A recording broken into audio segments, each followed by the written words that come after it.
네, 안녕하세요. 리오입니다. 오늘은 마이크로소프트에 대해서 이야기를 해보려고 방송을 좀 켰어요. 사실 제가 미국 주식을 주로 다루진 않지만 그래도 미국 주식을 괜찮은 주식은 좀 공부를 해봐도 좋겠다라는 생각에 제가 작년 11월 20일 날 저희 투자 메이트들 멤버십 라이브로 진행을 했었었고요. 그때 이제 마이크로소프트에 대해서 상당히 디테일하게 투자 포인트를 따져 봤었어요. 제가 오늘 갑자기 왜 마이크로소프트에 대해 이야기를 하냐. 여기 보시면은 제가 매주 아니면 뭐 2주에 한 번씩 해서 이제 저희가 보고 있는 개별 종목들이나 아니면은 실제로 입찰을 해볼 만한 경매 물건들에 대해서 이제 투자 유니버스 차트를 공유를 하고 있는데요. 거기에 마이크로소프트를 공부하고 난 다음에 투자 포인트를 제가 이렇게 적어놨어요. 여기 보시면은 첫 번째, 애플을 뛰어넘고 시총 1위를 차지하면서 이 주가 자체가 리밸류에이션이 될 수도 있다는 기대감. 리밸류에이션이라고 함은 실적이 개선될 수도 있고, 그리고 이제 그 외부적인 요인으로 인해서 멀티플이 개선될 수도 있다는, 네, 요인을 반영을 했습니다. 그리고 두 번째로는 이제 윈도우 11 그리고 코파일럿이 성공적으로 발매를 하면서 이 마이크로소프트의 크게 세 가지 사업부 중에 하나, 프로덕티비티 사업부의 매출이 증대될 수 있겠다라는 생각을 했고요. 그 다음에 마지막으로 이제 클라우드 비즈니스가 더더욱 증가되고 애저의 마켓쉐어가 성장한다라는 거를 제가 이렇게 투자 포인트로 잡아놨었어요. 근데 오늘 영상을 올리는 이유는 일단 첫 번째, 투자 포인트 1번인 애플을 뛰어넘고 시총 1위를 차지한다라는 부분인데, 실제로 마이크로소프트가 애플을 뛰어넘고 시총 1위를 차지했습니다. 제가 여기 보시면은 11월 20일 날 이제 실적 리뷰를 하고, 그리고 마이크로소프트가 어떤 기업인지, 어떤 비즈니스 모델을 갖고 있는지, 그리고 이 산업은 앞으로 성장성이 어떨 건지, 이 기업은 이미 너무나 위대한 기업이지만 이 당시에는 전 세계 시총 기준으로 2위의 기업이었는데 얼마나 위대한 기업인지를 리뷰를 했었어요. 자, 보시면은 이게 2024년 1월 19일 현재 기준으로 이제 종가 기준, 종가는 아니죠. 지금 현재 장중인데 보시면은 마이크로소프트가 현재 392불이고 그리고 애플이 187불이에요. 그래서 시총을 따져보면은 마이크로소프트가 2.92조 달러고 그 다음에 애플은 2.9조 달러입니다. 그러니까 마이크로소프트가 근소하게 조금 더 시총 1위를 다시금 차지했죠. 자, 그러면은 사실 제가 보기에는 제가 이 마이크로소프트를 가지고 멤버십 라이브를 진행했던 이유도 마이크로소프트의 비즈니스 모델은 물론 애플, 마이크로소프트 모두 위대한 기업이지만 비즈니스 모델 자체가 훨씬 더 탄탄하고 장기적으로 발전 가능성이 높다고 보여져요. 기본적으로 애플은 물론 반도체를 만들기도 하지만 기본적으로 제품이 팔려야 되죠. 하지만 마이크로소프트는 일단 기본적으로 구독제 모델 하고 있고, 요즘에 여러분들 들어보셨겠지만 챗GPT 같은 생성형 AI 서비스는 이미 꽤나 많이 널리 보급이 되었고, 마이크로소프트는 이 코파일럿이라는 생성형 AI를 기반으로 마이크로소프트의 프로덕트, 그러니까 쉽게 말하면 뭐 마이크로소프트 엑셀, 파워포인트, 워드, 기타 등등 이런 거에 모두 적용을 시켜서 생산성을 엄청나게 높일 수 있는 지금 그 초입에 있다라고 보여져요. 그래서 제가 라이브를 진행을 했었습니다. 라이브에 진행했던 자료를 간단하게만 설명을 드려보면요. 마이크로소프트는 아시는 것처럼 빌 게이츠가, 네, 설립을 했고요. 이 당시 기준으로 2023년 11월 20일 기준으로 시총은 이렇게 됐었어요. 하지만 이미 마이크로소프트가 전 세계 기준으로요. 마이크로소프트가 넘어섰고, 그래서 지금 이 상황에서는 우리가 봤었던 투자 포인트 1번이 어느 정도 해소가 됐다라는 부분이고, 그리고 이에 따라서 마이크로소프트의 향후 실적이 어떻게 될지, 그리고 멀티플에 대한 시장의 평가가 어떻게 될지를 지켜봐야겠죠. 그러면은 마이크로소프트가 뭐 하는 회사인지를 간단하게 알면 좋잖아요.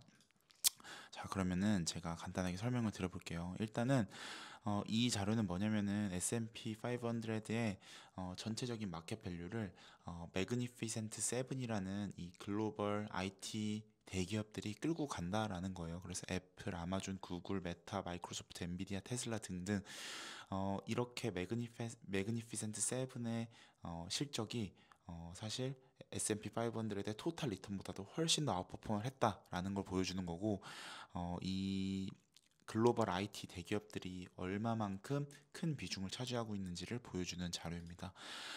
간단하게 설명을 드리면은 제가 요거는 이제 게임에 관련된 이야기고요. 여러분들 아실지 모르겠는데 마이크로소프트가 블리자드를 인수를 했어요. 블리자드를 인수를 하면서 사실 마이크로소프트는 여러분들 아시는 것처럼 여러분들 대부분 직장인이실 테니까 마이크로소프트 워드, 뭐 오피스 365 요거를 많이 아실 텐데 마이크로소프트는 사실 게임 회사로 이제 봐도 크게 다르지 않습니다. 블리자드라는 회사는 여러분들 잘 아시는 것처럼 스타크래프트, 월드 오브 워크래프트, 콜 오브 듀티 등 나름 짱짱한 라인업을 가지고 있는 게임 회사기도 해요. 근데 이거를 마이크로소프트가 인수를 한 거고 최근 있었던 M&A 건 중에는 가장 큰 거라고 보시면 됩니다.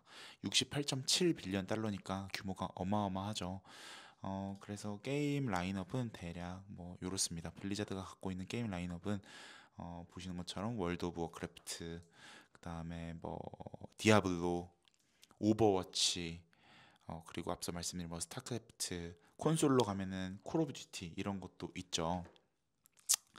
그리고 그래서 이제 게임 산업이 이렇게 계속 성장하고 있다라는 거를 보여줘요. 사실 제가 이 부분에 있어서는 이제 멤버십 라이브에서 조금 더 디테일하게 자료를 가지고 설명을 드렸는데 여러분들이 간단하게 보실 때도 요 정도 자료만 보셔도 아, 게임 산업의 규모가 어느 정도 되는구나를 인지하실 수 있을 거예요.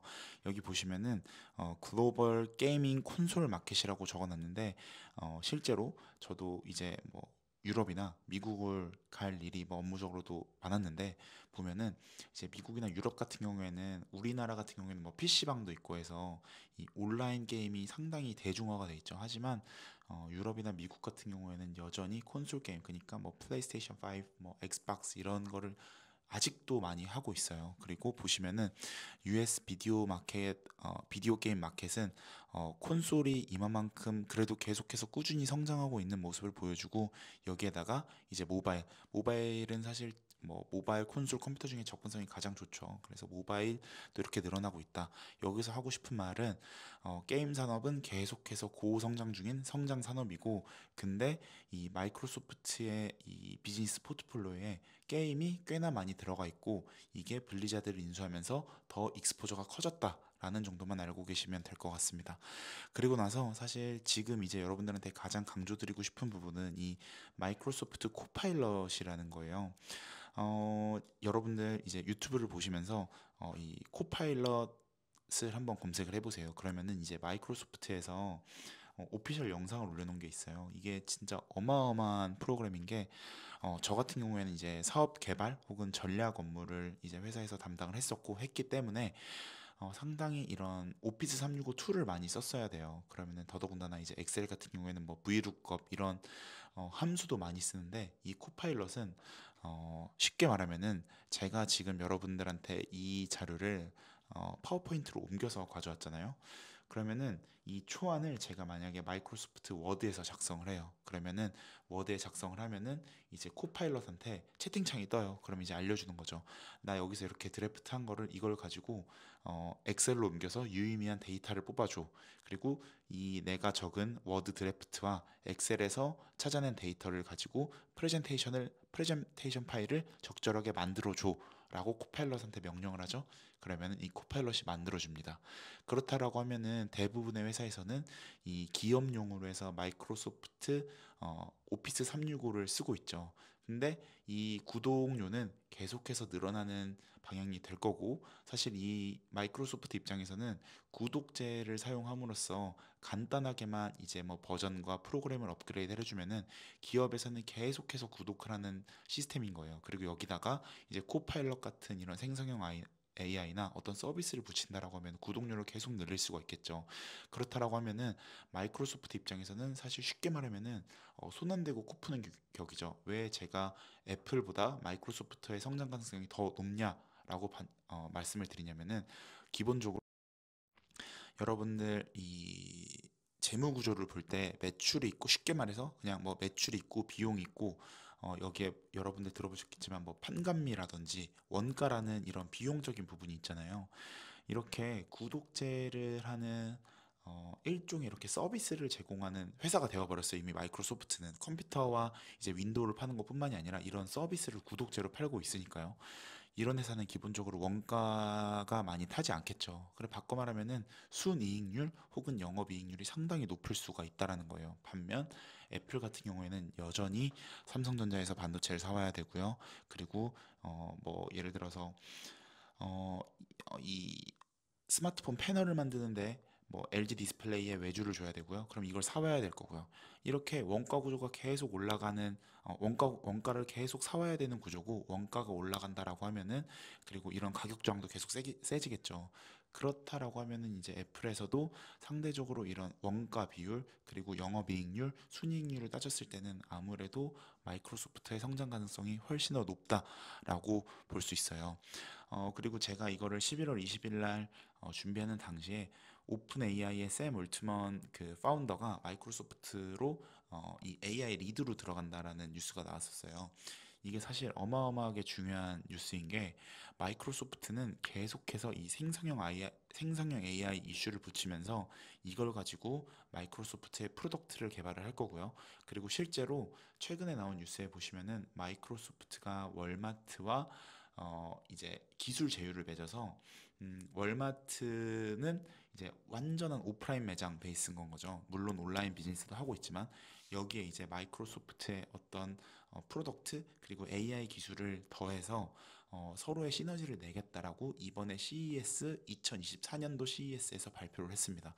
이렇게 마이크로소프트는 이런 AI 인공지능 기술 그리고 본인들의 프로덕트와 그리고 본인들의 이런 인프라를 가지고 계속해서 비즈니스를 가지쳐 나갈 거예요. 이런 게 마이크로소프트의 엄청난 시너지고 나아가서 마이크로소프트의 주가를 평가할 때는 실적과 멀티플이겠죠. 마이크로소프트 같은 경우에는 이런 비즈니스를 갈고 닦아 나가면은 당연히 실적은 우상향을 더더욱 할 거고요. 그리고 이 멀티플도 계속해서 우상향을 할 거예요. 왜냐? 기본적으로 AI라는 테마도 너무 좋고 이미 많이 반영이 됐다고 하지만 근데 이 테마를 가지고 유의미한 성과를 내고 있기 때문에 상당히 제 생각에는 발전 가능성이 앞으로 계속 높다라고 보여져요. 그래서 이런 것도 제가 따로 말씀을 드렸었는데 마이크로소프트의 비즈니스 모델은 기본적으로 사실 가장 익스포저가 큰 거는 여러분들 아시겠지만 이 클라우드 서비스예요. 말 그대로 일종의 이 클라우드상 서버를 가지고 요거를 가지고 이제 뭐 기업용으로 어, 주고 여기서 이제 사용료를 받고 이런 서비스를 하고 있고요. 그리고 말씀드린 것처럼 윈도우도 팔고 있고 그리고 게임 서비스도 하고 있고 그리고 여러분들 직장인이시라고 하면은 링크드인을 많이 쓰실 텐데 링크드인도 마이크로소프트의 매출에 잡힙니다. 그래서 제가 이런 내용들은 이제 저희 멤버십 라이브 때 자세하게 말씀을 드렸었고 크게 사업부를 좀 몇 개지 말씀을 드려볼게요. 마이크로소프트의 사업부는 크게 세 가지입니다. 앞서 말씀드렸던 것처럼 첫 번째, 프로덕티비티 앤 비즈니스 프로세스라고 해서 여기에는 이제 여러분들이 잘 알고 계신 마이크로소프트 오피스 365가 여기에 매출에 잡혀요. 그리고 링크드인도 들어가고요. 그다음에 두 번째로 이제 여기에 보시면은 인텔리전트 클라우드라고 해서 애저라는 이제 클라우드 서비스가 여기 두 번째고요. 그다음에 마지막으로 이제 여기 보시면은 more personal computing이라고 들어와 있죠. 여기 보시면은 디바이스도 들어가고요. 그리고 윈도우를 판매하는 것도 여기 들어갑니다. 그리고 그리고 엑스박스라는 여러분들 아시는 콘솔 게임도 여기에 매출이 잡히고요. 그리고 뿐만 아니라 모든 이제 게임 관련 매출도 여기는 이 more personal computing 사업부에 잡히겠죠.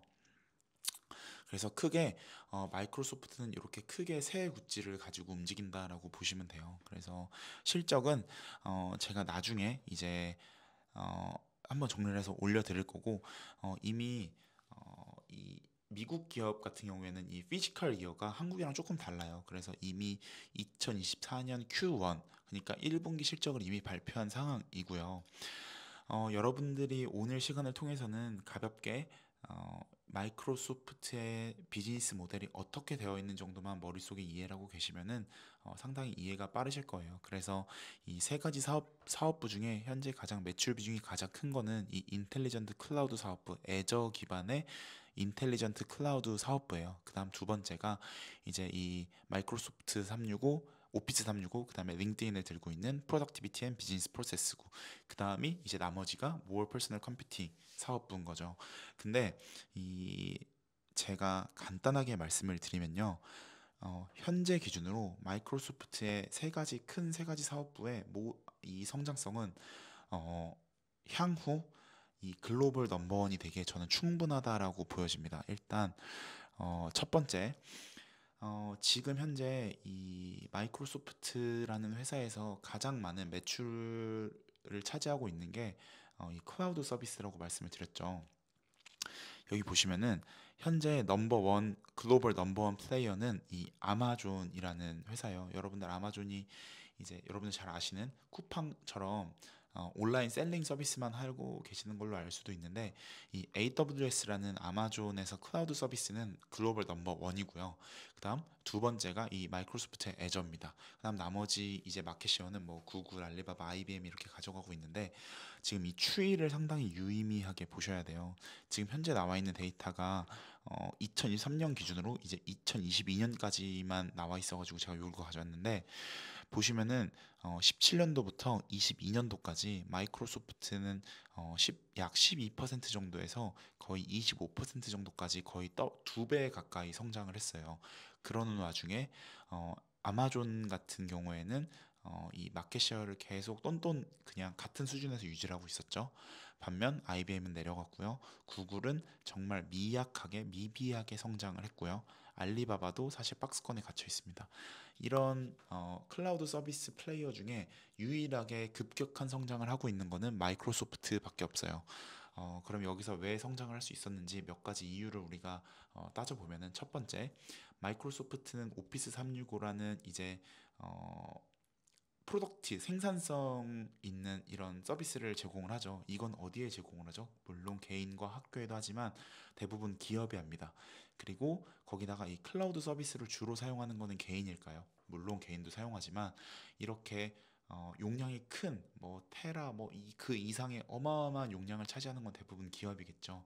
그러면은 마이크로소프트 입장에서는 기업의 오피스 365와 이 클라우드 서비스를 같이 세일즈를 하면서 조금은 단가를 낮춰서 기업 입장에서 고객사 입장에 메리트를 주고 판매를 할 수도 있는 거겠죠. 이렇게 해서 마켓 쉐어를 늘려가는 전략을 충분히 펼칠 수가 있을 거예요. 그렇다라고 하면은 24년 향후 그 2030년까지 클라우드 서비스 마이크로소프트의 클라우드 서비스 애저는 계속 마켓 쉐어가 늘어날 거라고 보여져요. 그다음 또 넘어가 보면요. 이제 우리 여기로 넘어가 볼게요. 아까 말씀드린 음, 이 코파일럿에 대해서 조금 더 이야기를 해 보려고 해요. 코파일럿에 대해서 이야기를 해보려고 하고 제가 이거는 기회가 되면은 다시 한번 꼭 이 코파일럿만 가지고 영상을 한번 정리해서 올려보려고 해요. 왜냐면 이걸 이해하면은 여러분들이 AI에 조금 더 쉽게 친해지실 수 있을 거기 때문에 제가 아까 말씀드린 것처럼 이 프로덕티비티 사업부는 코파일럿의 어, 이 코파일럿이 어떻게 되느냐에 따라서 이 프로덕티비티 사업부의 성장이 얼마나 될지는 우리가 생각한 것보다 훨씬 더 어닝 서프라이즈를 낼 수도 있고요. 어, 아니면은 이거보다 그에 미치지 못할 수도 있겠죠. 하지만 현재까지 나와 있는 상황을 봐서는 충분한 서프라이즈를 내기에 충분한 조건을 갖췄다라고 보여져요. 그래서 꼭 유튜브에 마이크로소프트 코파일럿을 검색해서 오피셜 영상을 찾아보시길 추천드립니다. 그래서 기본적으로 앞으로 다시 넘어와서 마이크로소프트가 애플의 시총을 이미 넘었고 이거를 넘어서 격차를 벌릴 수 있을 여지가 저는 충분히 다분하다고 보여져요. 그 이유는 말씀드린 것처럼 여기는 이 투자 포인트 1번 시총 1위를 차지하면서 리밸류에이션이 될 거고요. 그다음 두 번째 윈도우 11 기업용은 이미 작년 2023년 11월 기준으로 기업에 제휴를 맺은 기업에 대해서 코파일럿을 이미 뿌려서 사용을 하고 있을 거예요. 그러면은 다음 분기 실적이 나올 때 아마 이 코파일럿에 대한 언급이 조금은 들어 있겠죠. 그래서 이런 것도 제가 다시 한번 업데이트를 하겠습니다. 이 코파일럿이 성공적으로 발매가 된다라고 하면 오피스 365랑 엮어서 당연히 매출 증대가 될 거고요.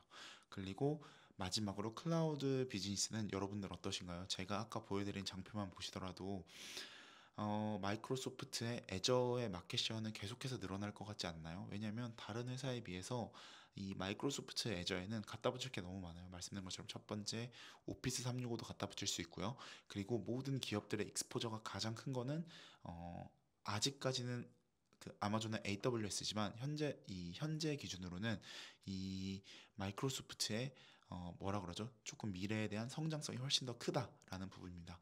물론 아마존의 AWS는 가장 내세우고 있는 게 커스터마이제이션이에요. 그러니까 어떤 A라는 회사가 나는 서버를 요렇게만 쓰고 싶어. 이 사업부에는 뭐 이 A라는 부분만 쓰고 싶고 어떤 서비스만 특정해서 쓰고 싶어라고 하면은 AWS에서는 요거를 이제 고객의 맞춤 서비스를 제공을 한다고 해요. 근데 이게 마이크로소프트는 하지 못할까요? 물론 이 부분 할 수 있을 것 같고 충분히 이 기존에 있는 이 AWS에서 하는 서비스도 할 수 있고 여기에다가 뭔가 스토리가 붙을 게 훨씬 더 많다라는 거죠. 그래서 이런 이슈 때문에 이미 마이크로소프트의 시총이 애플을 뛰어넘었고 앞으로도 이 격차를 조금 더 벌릴 확률이 크지 않을까라고 생각을 합니다. 그래서 오늘 영상은 여기까지 하고요. 앞으로 코파일럿에 대한 뉴스 그리고 이제 몇몇 미국 기업에 대해서 제가 그 실적 업데이트도 한번 해드리려고 해요. 그래서 또 많은 관심을 가지고 지켜봐 주시면 감사하겠습니다. 오늘 영상은 여기까지 하겠습니다. 오늘 영상이 도움이 되셨으면 좋아요랑 구독, 알림 설정 꼭 부탁드립니다. 감사합니다.